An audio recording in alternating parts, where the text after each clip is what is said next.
Hi. Well, here's a classic revolver for you.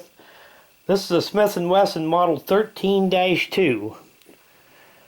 This is essentially the 357 Magnum version of the military and police revolver. 6-shot, built on the K-frame.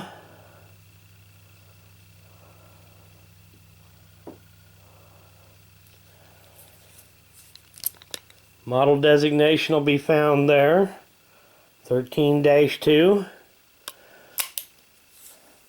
Serial number will always be on the bottom of the grip frame. Now these were originally started making these in 1974, and they made them clear up to 1998 or 1999, depending on who you listen to. And like I said, essentially it is just a Model 10 and 357 Magnum with a heavy barrel. Square butt grip. This particular one has a service type trigger and a semi-target hammer.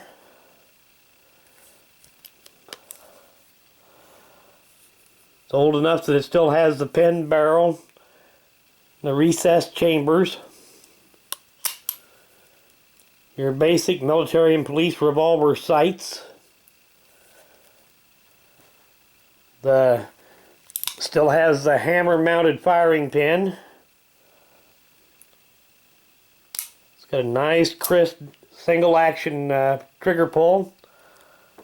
Double action is on this one is maybe just a bit on the heavy side.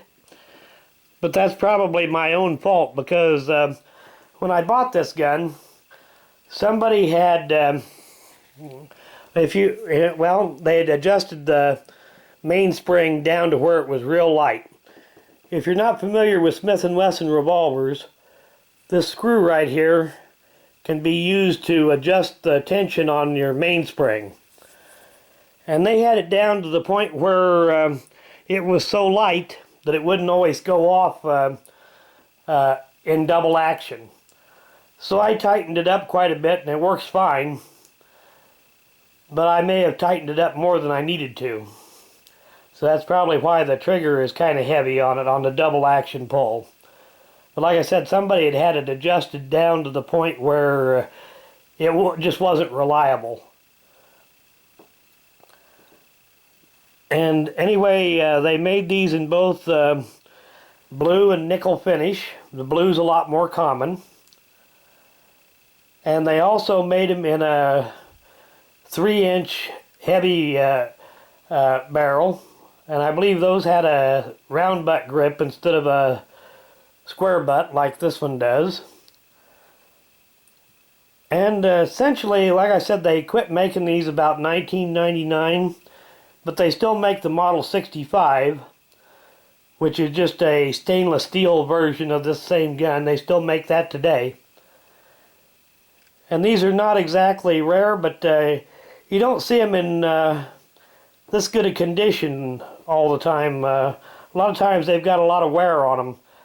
These were very popular with police officers, and usually you see these and they've got a lot of holster wear on them. Maybe a lot of wear on the grips from having stuff hit against them when they're in a holster.